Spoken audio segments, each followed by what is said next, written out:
આકાશવાણી ભુજ સમાચાર નિહલ ઠક્કર વાંચે છે।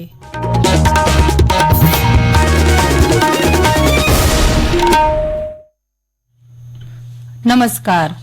9 રાજ્યો અને 1 કેન્દ્રશાસિત પ્રદેશમાં 96 લોકસભા બેઠકો માટે ચોથા તબક્કામાં યોજાયેલી ચૂંટણીમાં 65.76% મતદાન થયું છે। ચૂંટણી પંચની યાદી પ્રમાણે પશ્ચિમ બંગાળમાં 75.66%, મધ્યપ્રદેશમાં 68.44%, આંધ્રપ્રદેશમાં 68.04%, ઝારખંડ 63.37% અને ઓડિશામાં 63.95%, તેલંગાણામાં 61.23%, ઉત્તર પ્રદેશમાં 57.66%, બિહારમાં 55.78%, મહારાષ્ટ્રમાં 52.63% અને જમ્મુ કાશ્મીરમાં સૌથી ઓછું 36.57% મતદાન નોંધાયું છે। રાજ્યમાં કેટલાક સ્થળોએ ગઈકાલે કમોસમી વરસાદના ઝાપટા પડ્યા છે, જેમાં મોડી સાંજે અમદાવાદ, મહેસાણામાં ભારે પવન સાથે વરસાદ વરસ્યો હતો। બોટાદમાં અનેક સ્થળોએ કરા પડ્યા હતા। દક્ષિણ ગુજરાતમાં પણ ઠેર ઠેર વરસાદ વરસ્યો હતો। કપરાડાના ગિરનારા અને હુડા ગામમાં કરા સાથે વરસાદ પડ્યો હતો, જ્યારે તાપીમાં વરસેલા વાવાઝોડા સાથેના ધોધમાર વરસાદે રસ્તાઓને જળબંબાકાર બનાવી દીધા હતા। બીજી તરફ અરવલ્લીના મોડાસા શહેરના અલગ અલગ વિસ્તારોમાં પવન ફૂંકાયો તો શામળાજીના કેટલાક વિસ્તારોમાં ભારે વરસાદના પગલે રસ્તાઓ પર પાણી થઈ ગયું હતું।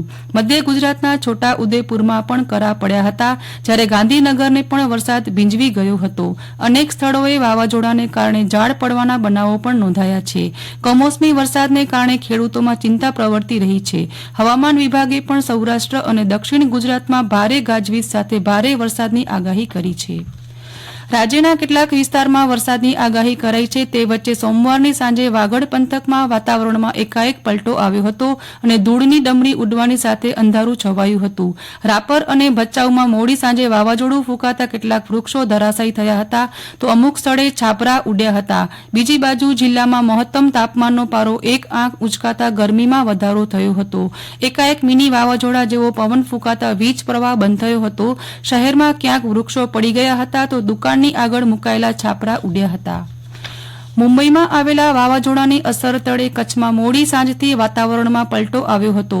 વાગડમાં વરસાદ બાદ પશ્ચિમ કચ્છમાં મોડી રાત્રે ભારે પવન સાથે કેટલાક સ્થળોએ વીજળીના કડાકા સાથે બિપરજોય વાવાઝોડાની યાદ તાજી થઈ હતી। ભુજમાં મોડી રાત્રે પવન ફૂંકાવા સાથે કેટલાક સ્થળે વીજ પુરવઠો ખોરવાઈ ગયો હતો।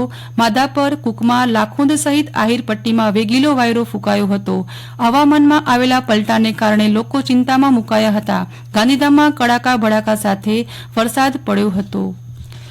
હવામાન ખાતા દ્વારા આગામી તારીખ 16 મે સુધી સૌરાષ્ટ્ર અને ઉત્તર ગુજરાતના કેટલાક જિલ્લામાં છૂટાછવાયા સ્થળોએ હળવા વરસાદની આગાહી કરવામાં આવી છે। વરસાદના સમયે પાક રક્ષણ માટે તકેદારીના પગલાઓ અંગે ખેતી નિયામકની કચેરી દ્વારા કમોસમી વરસાદમાં થતા પાક નુકસાનથી બચવા માટે ખેડૂતોએ ખેત ઉત્પાદિત પાક અને ખેતરમાં કાપણી કરેલા પાકને સલામત સ્થળે ખસેડી લેવા જણાવાયું છે। પ્લાસ્ટિક કે તાડપત્રીથી યોગ્ય રીતે પાકને ઢાંકી દેવાની પણ સલાહ આપવામાં આવી છે। પાકના ઢગલાની નીચે પાણી જતું અટકે તે માટે ફરતી બાજુ માટીનો પાળો બનાવવાનું પણ સૂચન કરાયું છે। વરસાદના સમયે પાકમાં જંતુનાશક દવાઓ અને ખાતરનો ઉપયોગ ટાળવા અને એપીએમસીમાં અનાજ અને ખેત પેદાશોને વરસાદથી સુરક્ષિત રાખવા ખેતી નિયામકની કચેરીએ અનુરોધ કર્યો છે। આઈપીએલની ગુજરાત ટાઇટન્સ અને કોલકાતા નાઇટ રાઇડર્સની ટીમો વચ્ચેની અમદાવાદના નરેન્દ્ર મોદી સ્ટેડિયમ ખાતે રમાનારી મેચ ભારે વરસાદને કારણે મુલતવી રાખવી પડી હતી। બંને ટીમોને 1-1 પોઈન્ટ આપવામાં આવ્યા છે। લોકરક્ષક અને પીએસઆઈની ભરતી માટેના અરજીપત્રક ભરવાનો સમય પૂર્ણ થયો છે। પીએસઆઈ માટે 4,50,000 અને લોકરક્ષક માટે 9,83,000 અરજીઓ મળી છે। સ્નાતક અને ધોરણ 12ની પરીક્ષાઓના પરિણામ આવ્યા બાદ ફરી અરજીપત્રક ભરી શકાશે, તેમ ભરતી બોર્ડના અધ્યક્ષ હસમુખ પટેલે જણાવ્યું હતું।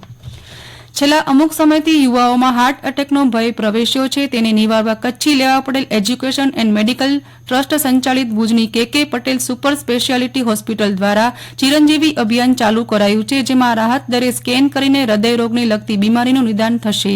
આ માટે હોસ્પિટલમાં 4 કરોડના ખર્ચે આધુનિક સીટી એન્જીઓ મશીન વસાવાયું છે, જેમાં રાહત દરે સીટી એન્જીઓ કરી આપવામાં આવશે। આ પ્રકારનું સીટી એન્જીઓ રાજ્યની અમુક હોસ્પિટલમાં જ છે।